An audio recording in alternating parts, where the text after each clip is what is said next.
The Therapist and the Coach podcast is a space for real relational conversations about what it means to be human.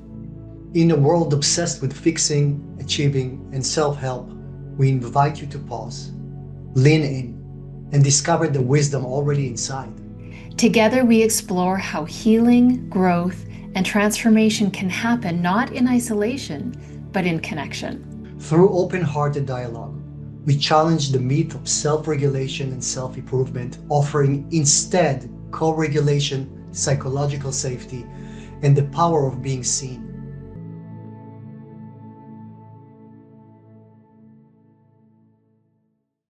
Lerae, Oren. I know we met like an hour ago, but we're right now we start recording, and it's seeing your face beaming. It makes me feel so good.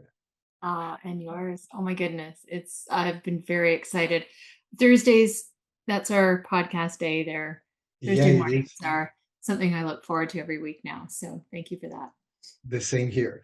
And what we thought about when we thought about talking today, I told you I'd like to keep you a little bit in the dark, and I want to talk Yeah. about it in the podcast. So you said I'm open. And that's what's beautiful about our podcast, that sometimes we know what we want to talk, sometimes we just start talking and then it gets momentum. So I'd like to tell the audience that what I'm sharing right now, Lerae didn't hear about it before. Don't have a So clue. it's going to be new to everyone. So here how it goes. Before I came to you, it was I think Friday, right? Friday. I had like an hour before I had to go to the airport, to Portland International Airport. And being myself, I am going to my studio if I have a little bit time. So I'm going to people that don't know I'm doing art, the things that you see on the backside, it's art stuff that I've done. So that's my kind of way to play. So I went down to my basement and I decided to drill something that I needed to. And I had an hour to kill. I said, it will be wonderful to do that. Instead of drilling what I wanted to drill, I drilled my hand. As you know, I came bleeding. With the bandage, and my The mummy bandage, that. instincts got all like, "Are you okay? We need to take you to the hospital." Yeah, Yeah. no. So you knew that part. And it was so deep. So many times I scratch myself and I'm playing and just, kids play, they get sometimes injured and cut. And I'm one of those kids that when I play, I get injured and I never really make a big deal out of it. I put a bandage and I keep going. This time I drill it a little bit too deep.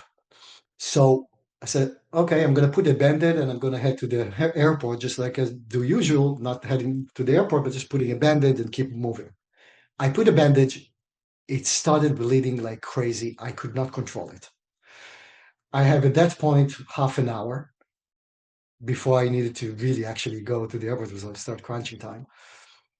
And there's no way I can go to I knew I need stitches, but there's no way I can go to get stitches and catch my flight. So I wrapped it up, heading to the airport. All the way to the airport, my hand looked like somebody that his hand was cut off. It was just bleeding profusely. The bandage could not, and nothing could contain it. So I'm coming to the airport to PDX as my dad, and everybody's looking at me. And I said, "Do you guys have? Um, can I get medical attention?" In seconds, I got wonderful people that came and attended to me and wrap it up a little bit because we knew that I need stitches. They could not really do that over there. They were kind to wrap it up and send me off, but it didn't contain it. It was just really bleeding on top of the bandage and everything else. And I flew all the way, tried to, in the plane to just to contain the bleeding. It was just a lot of bleeding. By the time I came to Vancouver, that was my first station before the Yeah. second one that I had to catch up. My hand was just looking like Oh. a horrific sight. I was actually okay. The only thing that I was worried is it was just bleeding a lot. You need to stop. Couldn't stop it.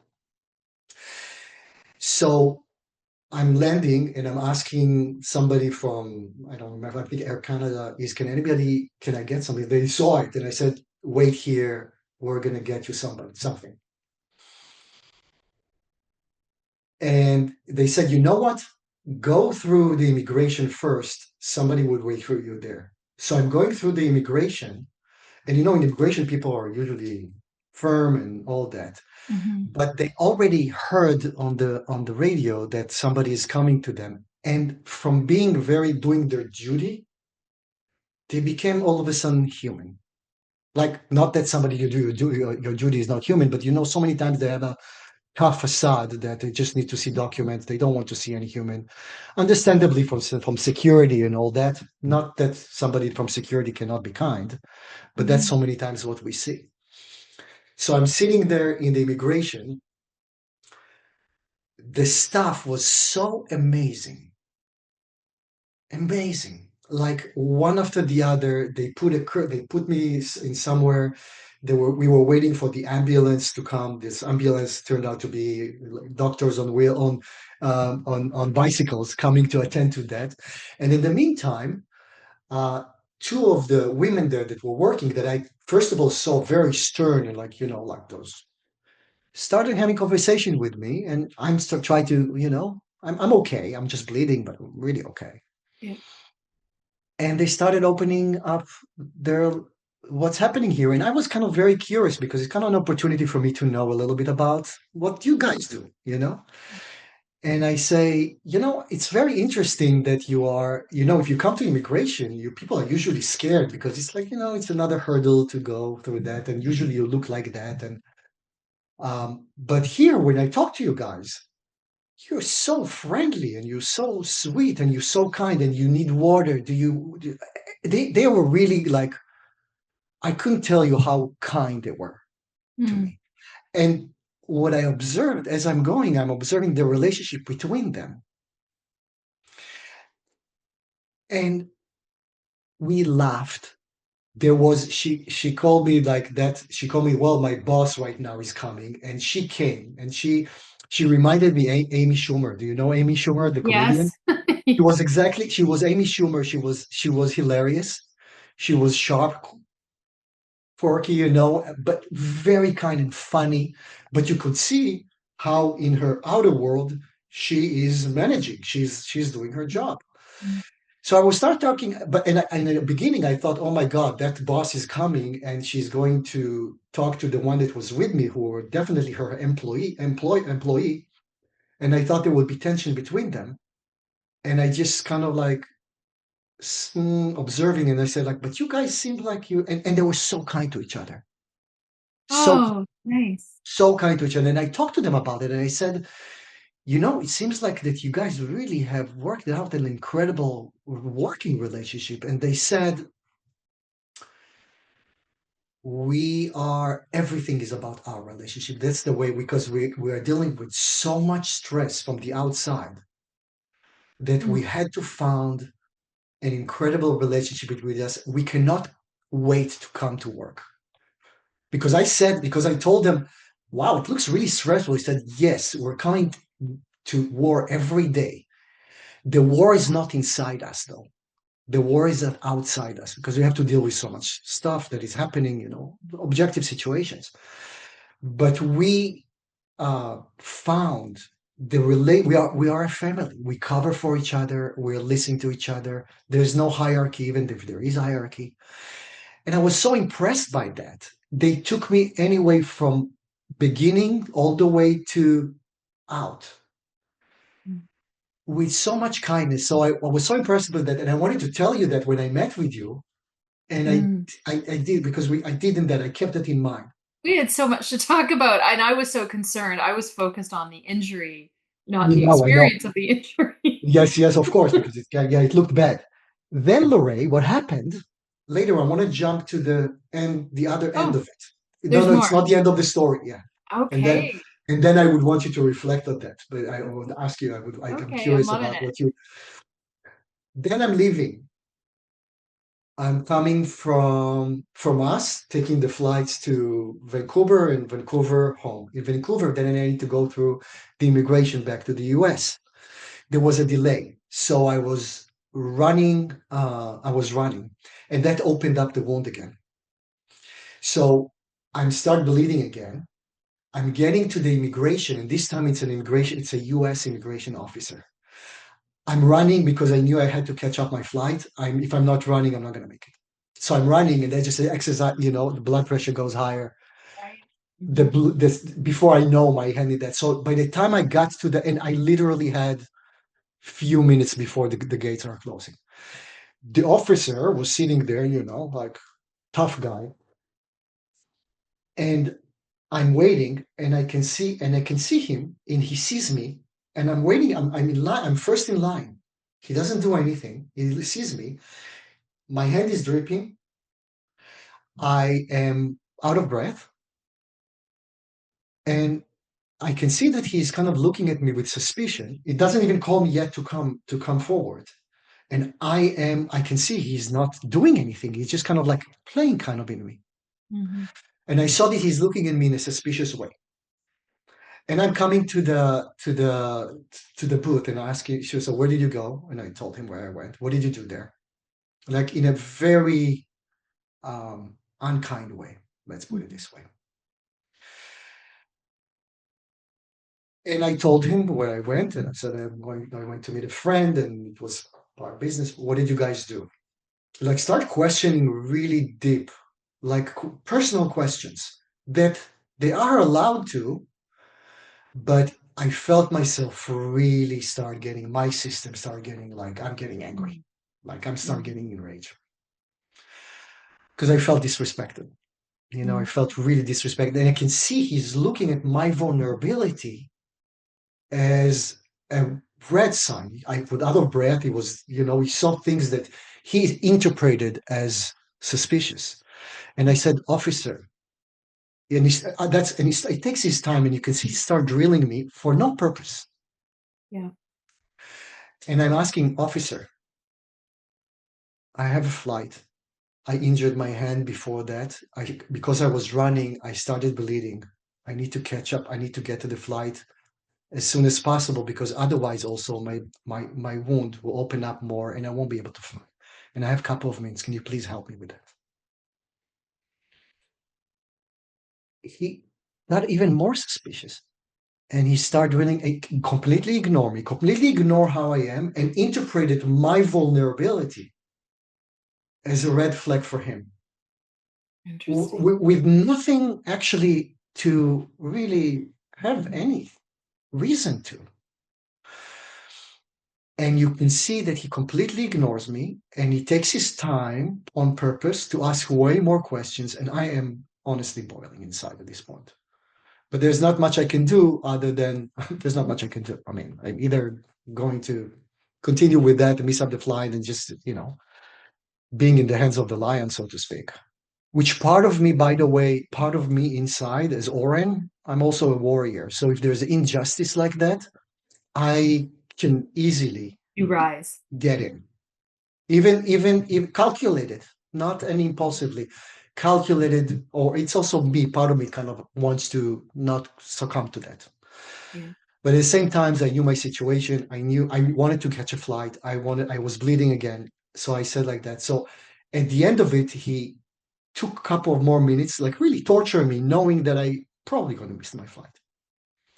So eventually he's kind of putting the passport out, kind of that, and I just teared it out of his hand, like, took it like that, start walking. And I could see him at that point looking at me, kind of thinking, should I stop him, or what should I do? Because I challenged him.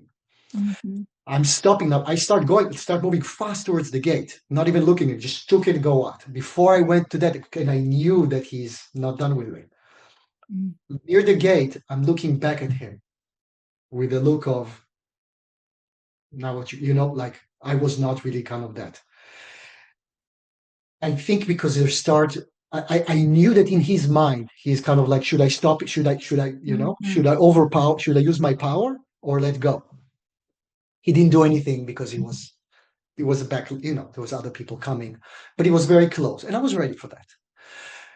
And then I flew and back home, and that's the end of the story. And the reason that I brought it up, both stories, was not only the story itself and see how people are using or misusing their power, but the way that I showed at the beginning with when I was not in the frame of being a suspect or something like that. It happens to a lot of us in different situations. We all of a sudden can be so vulnerable, and when we're vulnerable, we're getting attacked more, or we can be in an environment where the same vulnerability can get people compassion to us. So with the immigration lawyer, the immigration officer, my vulnerability, my bleeding hand, because of what he's doing and probably who he is, that using the power that he had to see what's immediately wrong and that look me the suspect rather than maybe ask what happened to you and what do you need. My vulnerability got me to be way more vulnerable. Where at the beginning, in the airports, both in PDX and in Canada, in Vancouver, when I just came as a passenger that needs help, oh, of course, all of a sudden I tapped into those parts of the people that could actually see me vulnerable, but I didn't threat them or I didn't threat anything about that. So I thought it was very interesting to talk about that. Mm. Now I know I talked about it. I'm really curious to see how you feel about that. Well, the whole thing breaks my heart, and I also see how it also enlivens my heart, and I think it really illustrates well what we are talking about here. And there's so much in it. Where to There's so start? much in it. Yeah, there's so much in it. So I'll just start unpacking that maybe a little bit, and then we can find places to, like, maybe some threads to pull and chat about. So there's the masculine feminine response. That's there. There's but again, there's also the individual response, because just because male and female, is a distinction, female can meet with that same energy as the male did, and vice versa. Then there's the thought that I find myself saying sometimes in those kinds of situations, I must look like someone that person hates. Like something about me has activated them.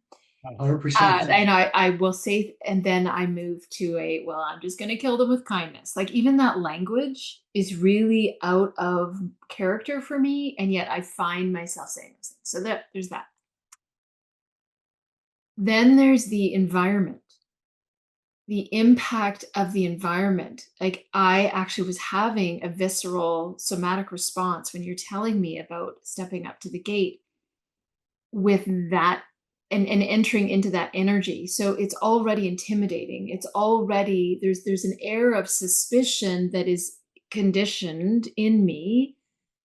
Airport security, and so I might even be contributing to that unbeknownst to me. Right.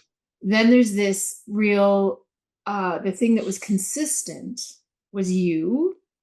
Like, in both circumstances, you are the common denominator with your bleeding hand, with your vulnerability, Right. and how the world meets us in that space. And then the conditioning to not be that, but to self-protect. Yeah, I mean, there's more. So I'm just going to stop there. Is there anything you want to add to the soup of that? Well, yes, and I'm thinking like we talked about the feminine and the masculine. Earlier, The interesting thing about that, the ladies from Vancouver that were in the immigration that actually sat with me, they were a beautiful combination of feminine and masculine. You could see a more masculine sense of their self coming to the work. Because of the immigration, there is no even their clothes were pants, shirts. They were kind of like the uniform, and they were tough. You could see them there kind of on the regular basis. They're doing that in kind of more masculine way. Not like that there's it a needs to be facade that of some way, kind. Yeah. Mm-hmm. but the moment they saw somebody vulnerable, their feminine part came in a beautiful way. Mm-hmm. By the way, the same thing on PDX before I flew to Canada. When I got the medical attention, it was actually two men, two rough, tough men from the TSA. They're kind of security. Once they saw me, you could see the feminine part of them come. They were very tender. They were very sweet. It's almost they had to step up of their role to be tough, masculine tough, right? And coming into being human. And it's not even about, that is kind of for me, both feminine and masculine can be human. It can be, it just comes up as this is good, this is tough and bad, or this is feminine and good. I think that we all have those parts in us that can come in different situations. It depends on like you said, the condition, on the role, or how we should be or shouldn't be. There was, I noticed Or that even how we're told to be. Like the absolutely, interpretation. absolutely, absolutely. I saw even this time. I don't, I'm kind of noticing so many times when I'm going through security. There is kind of like they always change their policies how they should be with people. I noticed both in PDX in Vancouver that the TSA, the ones that actually will check, the security before you go into that, were much kinder than usual. And I actually asked about it. I said, guys, you're more smiling than you are. It's like, yeah, now we can actually be less. I guess they got different training that they don't have to be rude or need to be unkind and so directive because people are people and you don't have to scare people. You can do your job even in security with kindness. And so why can that be? Why can we do all that we do, whatever the role that we are, whether you're a leader, whether that without authority, with kindness, you can do your job the same you are. You can look at the monitors exactly how you are with kindness. Maybe you'll get even better idea about the person rather than creating suspects. Because the moment people start looking you that way from the security, as I think you said, like we start getting scared. If we getting scared, we're going to be suspect. Yes, and also you're then in a brain science, the I always not the hypothalamus, like the part of the brain that activates for fight, flight, The right? amygdala, the amygdala, The yeah, amygdala is the firing, amygdala. and you're not in your right mind, if you will. It's You're all not. You're in a reaction, fight and flight. You're in and then protective mode, things escalate from that place. and that feeds into their agenda. So there's also something that you brought up too, is that going to past conversations, therapist, coach perspective about, and you were bringing to many of our conversations the idea of past trauma and how it shows up in the window of tolerance and all that good stuff. There are certain people that are attracted to those roles because of the ability to influence or force or exude power. I know that there's that piece too. So if somebody is in that role for that purpose, then you actually created the perfect environment for them to exercise that part of themselves. And it's all human. Like it's some of it's more effective than others, but what also I can't help but think and bring in one of my lifetime mentors and teachers, Viktor Frankl, and his book, My Man's Search for Meaning, and how he survived the camps from that very thing that you're talking about. Here he is in a life-threatening situation, dire circumstances, but his understanding of psychology and his understanding of human nature, and that we actually have a choice. That's all we have. We cannot control our environment. We cannot control any of that. Even in an airport, yes, we have a role. Yes, we have a job to do, but we always have a choice.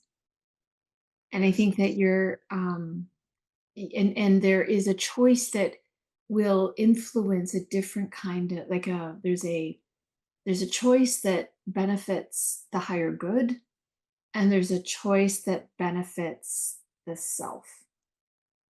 I think that's a distinction I'm just making in the moment. I don't know if that's really accurate. But it was his understanding of that choice and his capacity to meet his captors as people, as humans, that saved his life. And also saying no to an escape plan because someone required his assistance actually saved his life too.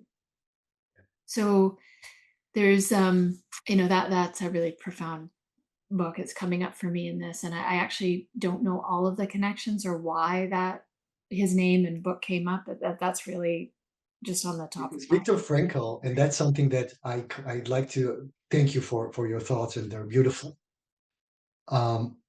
Viktor Frankl survived, and the way he was carrying himself, could be with himself in light of so much adversity, he was capable, permeates around.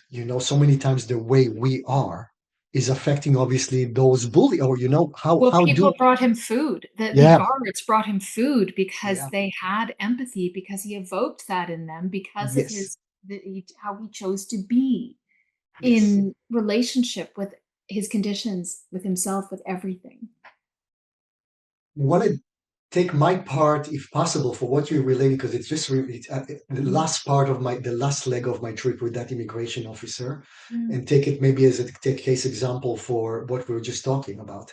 So when I got to I'm usually a calm. You kind of know me a little bit by now. I'm pretty Calm, regulated. happy, I'm regulated. calm. I'm a calm. It takes a lot to get me to a place where my windows start getting to close. But I'm human, just like anybody else. It will get close. Mhm. And for me, it especially comes when there's injustice, in the face of injustice. That's an activation point for you. It's an activation point for me. So Mhm. I was bleeding, I was tired, I was running out of time to catch that, and I faced with somebody who's misused his power. So at that point, I notice, and I'm mindful of that. It's you said this is the choice that we have, regardless even sometimes how we feel, to insert our left brain and be mindful of where we are at that point of time. That gives us that gives us so many times the choice, the capability to choose. Because if you're not aware, that's kind of the meta that we used to talk, the awareness Yes. of the awareness, is to actually keep our left brain intact while we are wanting to just jump and do something that we might regret, or actually if we weren't in that situation we wouldn't do that. That's hard because it's easy to talk about things like now, Well, but when we are so activated, we and then we get shame and all that. And so I want to tell everybody, we have those points that we're sometimes just acting on it, and we know what we're doing. We choose to do that. And so at that point of time, when I met with him and I could see how he responded to me, and already in my window, my reservoir is almost full completely. Starts spilling to the left brain, and that means that I'm going to do something that normally, if I were calm, I would choose something different. With that said, when I'm aware of that. So I was aware of where I am. I was aware that I'm start losing it. I'm aware that I want to keep moving forward in a combative way, knowing that sometimes, you know what, and knowing like, oh, everything is in my brain. I can like choose this, or I could choose the other one. So I kept my awareness up, which, by the way, so many times don't happen to people. Don't have the awareness that they have a choice, even when they are in the limits and they just want to react. I've got something to say about that, but please continue. So, first of all, to tell people we are sometimes in the place where we really want to react, and sometimes react even without knowing.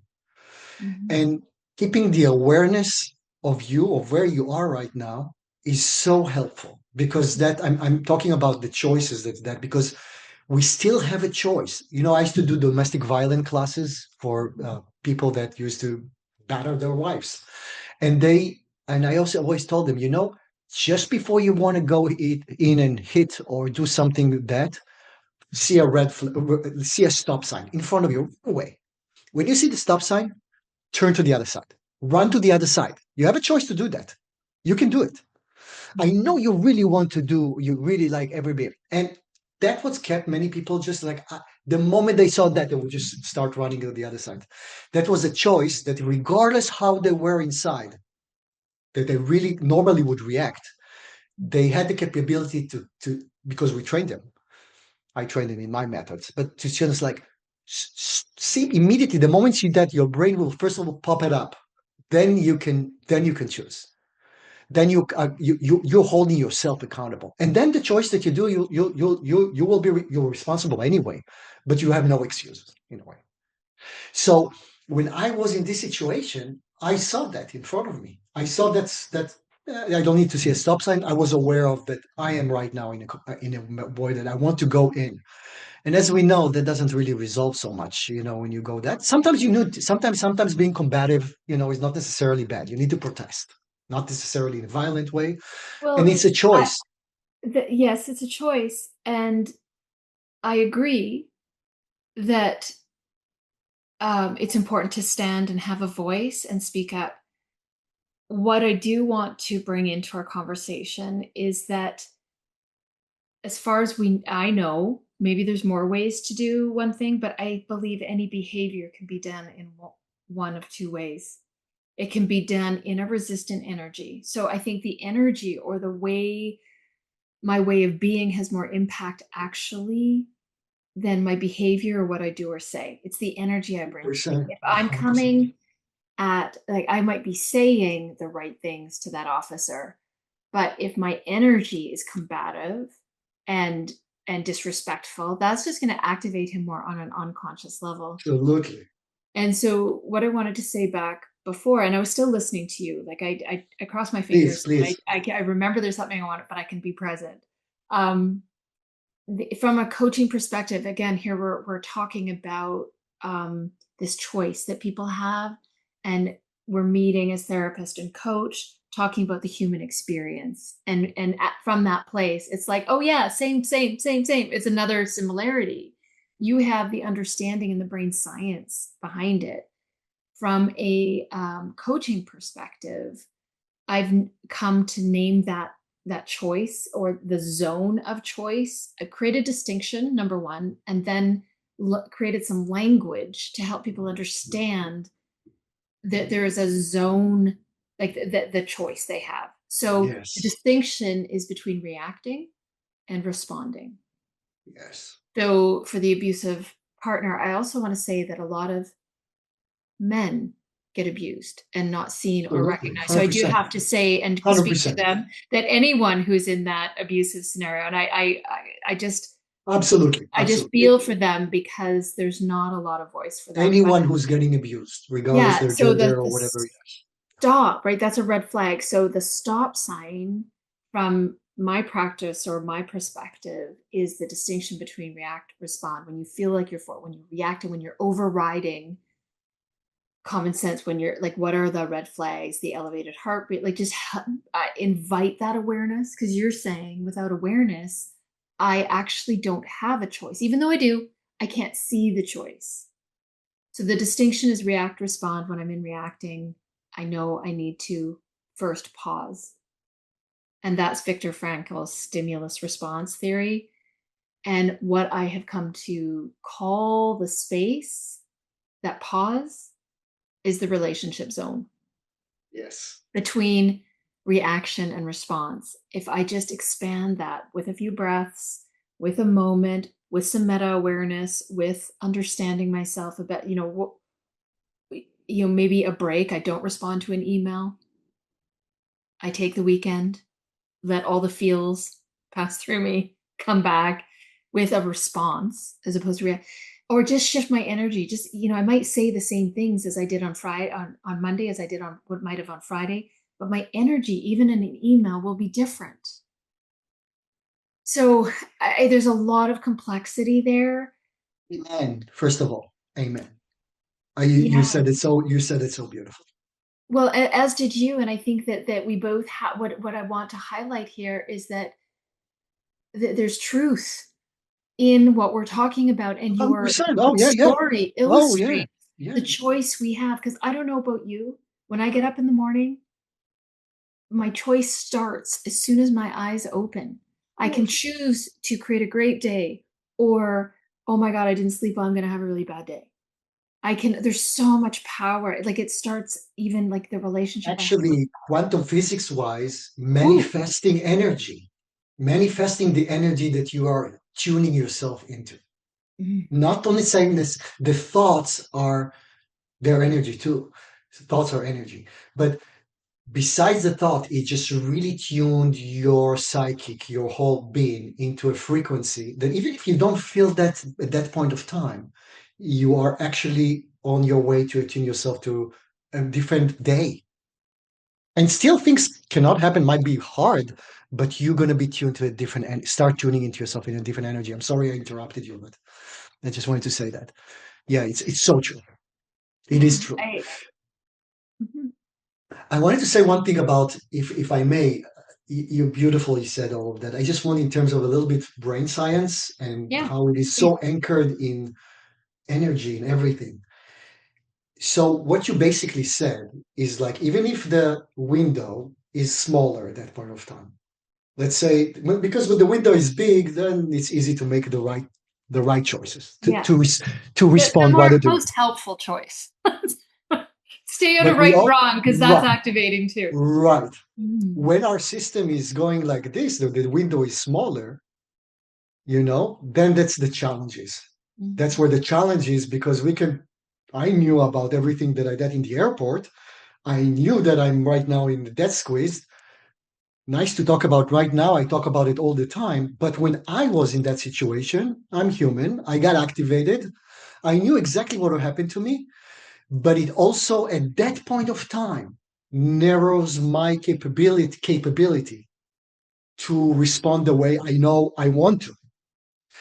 With that said, the notion that I accumulated over the years, that speaks to your language, that I can actually observe it right now from my left, because my right is right now, I'm in an ocean that's going to take this cruise ship of me. That, let's say that I'm a cruise ship. I'm not a fishing boat. Still can be that, but the waves are so big, it's about to get me drowned. With all the knowledge that I have, doesn't matter. I'm human, and I'm activated. But to the words that you said were so important. You still can inject your left at that point, your left brain, your thought, and say, I know right now I'm boiling. I know I want to react. I also know that I can choose right now both. And that helped me, by the way, not to respond the way I really wanted the demonic to unleash. And with all the right things that I said to myself at the time, that I'm a warrior, that I want to bring justice. Well, Oren, not that way. Not Well, like. it's really important to bring that up too, because this very, like, you meeting someone in a life moment, right? It's an intersection, it's a meeting. And that the minute we have that meeting, we intersect with anything or anyone, that choice will always be there. Very true. So that is really important. However, I think that what you're highlighting in this example is that the choice to, the care and the empathy and the meeting, letting down one's guard to care for one another or respond in a way that is human, like you're talking about, treat people as people, treat humans as humans, meet in that energy, space, or way of being, versus holding on to the power, or that you talked about misuse of power. So, it'd be, we could do a whole other podcast about what that actually means, from an internal perspective. The minute that happens and I actually allow my activation to mistreat someone, whether it's a mild mistreatment, whether it's a punch in the nose, whether it's a verbal attack, whatever it is, I'm immediately justifying my behavior. And that is the rock and the hard place of being human, because I am immediately making the person wrong to blame. And this is where we talk about blame. Like if we could just let blame go in our society, there That would will be be, so wonderful. Exactly. because all there is self-regulation and co-regulation, which is why we talk about it so much. Exactly. Really, that idea of whether it's a coaching session or whether it's a counseling session, developing a meta awareness and giving people the tools to regulate in any kind of meeting, whether it be explosive, because if a fire doesn't have oxygen, it goes out. 100%. Like, So there is a beautiful. way to resolve conflict simply by not engaging in it or meeting it from a clean space within oneself, even if I'm saying the deepest, honest, most forceful truth I have to share, because injustice is one of my values. I'm, coming from your perspective. So beautiful. So there's like 10 a million conversations we can have about this, because it's the human condition. Because the It's the minute I human start condition. justifying my behavior, I am not changing. I'm actually deepening and rooting myself in my misbehavior towards others, when it could be so different. And those women and the people that rode up on their bike, that met, like, show, like, your story illustrates just so much that is near and dear to my heart. And I've watched, here's the other thing, is that in that choice, transformation can happen. A leader can understand what you and I are talking about, and find and exercise the tools, maybe for 3 or 4 days, start to develop that meta awareness, and have a pause before leaning into his team or her team. Exactly. And all of a sudden, it can change. Like, all of a sudden, what was so much effort before, becomes effortless because of the responsiveness, because we all want to respond to one another. I mean, it's what we're 100%. wired for. We're hardwired for it as humans, and we go against it when we force Yes. into and lean into each other for results, for gain, which is why we're finding so much joy in our new method of getting results, which is ease Yes. and flow. And because Yes. it's so potent and profound, and we have so much impact in what we can produce, but it's all relational. It's all relational, and it's all you're absolutely right. I want to take. I know we're kind of I about know. to, but Yeah. I'm itching to say something about the beautiful words that you just said. When I was in this situation, so what is existentialism or humanism? Is basically we always have choices. But if you narrow let's say you live in jail, you are in jail, do you still have choice? Of course you do. You can choose to think about this, you can choose about that. You have always choice. Mm. But as you increase your freedom inside, the walls are widening, and so you have more space to make choices from.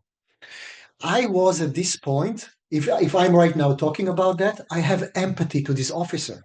Yeah. Not to his action, but I can see a boy probably underneath that a small boy that had to be so big and so exercise power, because I can imagine he felt powerless in his time. I could not have this empathy while I was getting hurt. My I was in a cell in that situation. My freedom to have my own choice was narrowed, yet I still could have a choice. And I want to take your powerful words and say that we can always have a choice under the circumstances that could increase eventually our choice to react in a way that is much more impactful. And we're not really attacking, because attacking is inviting another attack. And that's why we have the division in the world. And we have where we actually experiences the same from different directions, doing that to each other. Well, yeah. Yes. And so at that point, I could squeeze in the choice, the meta awareness could actually give me the extra room to make the choice to not go all the way in a way that would not be what I actually want, Yeah. not for me and not for the officer. But You would have definitely missed your flight. for sure, to say the Yeah. least. But Yeah. it wouldn't actually heal anything. It won't change anything other than be an outlet of my frustration that actually not helping even to change the things that I want to change. Yeah. So I knew, but the important thing is that I made a choice to react, and I made a choice, by the way, not to be completely compliant and go against who I am. I chose, really, actually, I chose at the time because I did think about that. I knew Yeah. I was in control. So I chose to not going all the way and being this, so that it won't be authentic and me, and not going all the way out, but actually going in the middle somewhere. And I achieved my what I wanted. But I had a choice at any point of time, and the choice that I usually would think that would be beneficial is to always increase your window of operation. Mm. Because when you're after that and you're not at risk, then you're human. Obviously, you're not going to be. Oh, I have empathy to somebody right now. They're Well, just and slapping me.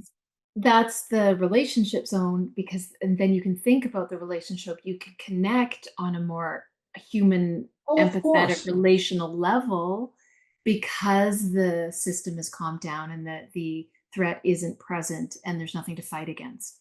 And so For one can sure, my return to their reaction, right mind, right, if you right. will. And for something about I know it some probably belonged to him a lot, but something about maybe me at that point of time got energetically something that was suspicious to him. Yeah. So Yeah. he was activated by me, I was activated by him, and our window, both of us were like that. So kind of find kind of a way to somehow not, that's why I'm saying to people to couples, when you're both angry, don't talk. You're gonna hurt each other. How can you see each other with empathy when you're not? So maybe make a decision right now to talk about some other times when you can. Usually when that happens, the window is so big, you understand each other in 2 seconds. So Brian came up with a brilliant way of handling that kind of stuff in a relationship. He's like, okay, Lerae, it's time to do the opposite. And that's our signal, like, okay, I'm coming at him with something. I'm not in my right mind. I'm not behaving aligned with my vibe and energy of love or care for him. It's like It's beautiful. so that's our little thing, 100%. so, and it is, 100%. if you do the opposite, then Then you're expanding your but system. just even thinking about that Right. is a tool that I give some of my clients. So Yes. I do want to bring, because one of the things as a coach I do, and you probably do as well as a therapist, is I watch body language, what's being said and what's not being said. And one of the hand movements that you have used the most today is this and this, right or wrong, good, bad, vulnerable, powerful, like all these extremes. But when you were talking about the choice, you kept coming back here. And I really believe that and have watched, and it's something that is alive and well in my coaching practice and the people I work with, is the answer usually to any conflict resides in the middle. And isn't it interesting that those are prayer hands, not just from a religious standpoint, but it's No. also a coming together in front of our heart. Yes.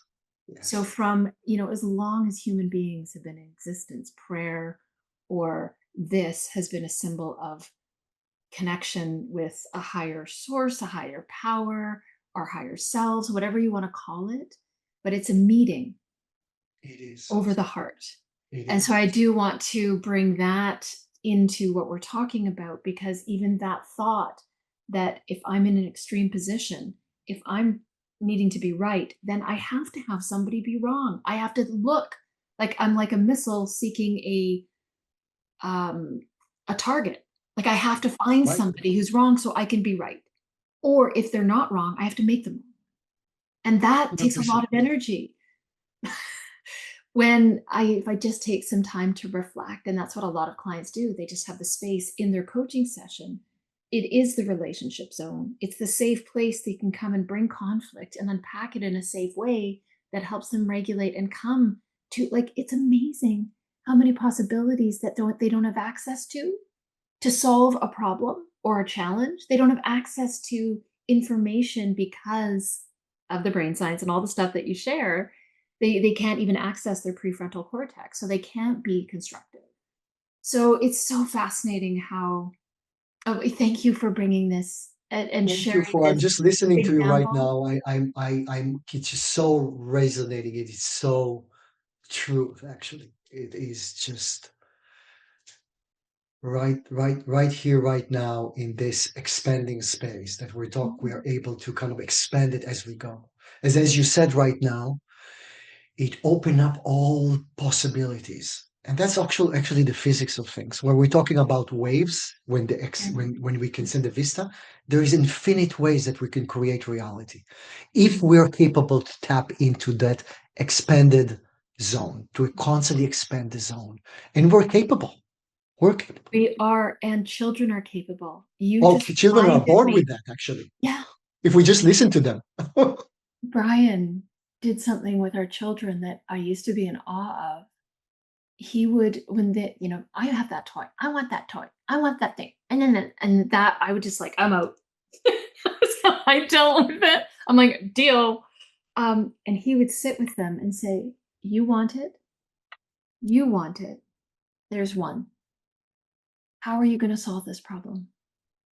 So he would come in and it disrupt the pattern of their wanting, the need, and invite them to, and women, our children are so agile, and they're so quick to go, and it was kind of like a game. He would come in kind of like, hey, this, they're like, oh, we're solving a problem, fun. But it's true in their relationship today. They will solve problems together in a way that is so high level that they actually don't have problems. Like they're very few times do they have any conflict because they're constantly in that state. So That's exactly right. When you solve it that way, there's really conflicts do not arise. oh, there's so much goodness here, and I just appreciate you for bringing that. And I actually, because you didn't really tell me the full story, I didn't know that you had that much hardship. So No, I it was knew it actually was a bad wound. and I was actually okay. It was really okay, but at the same time, I wanted to talk to you about that in Yeah. the podcast because I Yeah. thought it would be very interesting. Well, I for us to appreciate speak. it. There's so much that we've dropped And I into appreciate here. you, Lerae. It was really feels so good to talk about all of that, and hopefully people can see the expansion that the creating within this podcast itself, even. Well, and maybe practice pause. Like maybe just Exactly, stop for exactly, the pause or exactly. find their own relationship zone or their way in. And I think that we Simple want breath. to probably the next podcast to expand on that because there is the neuropsychology and the quantum physics that is going a bit deeper on that can help people to actually master that. Okay. Well, what we often do in our podcast is we say, well, maybe in our next podcast we'll talk about this, but then we either talk don't about talk for a week and so much happens. And then we're we throwing it out to but whenever it comes. We'll get there sometime. We'll get it somewhere. Yeah. All right, love. Well, it has been wonderful to be with you again today. Thank you, sweetie. Enjoy. Create a wonderful day because it is a choice. You too. And thank you for everyone who watched, and we send love to everyone, literally. Even the guard. Especially the officer. Especially him. Yeah. All right. Be well. Be well. Bye-bye. Bye.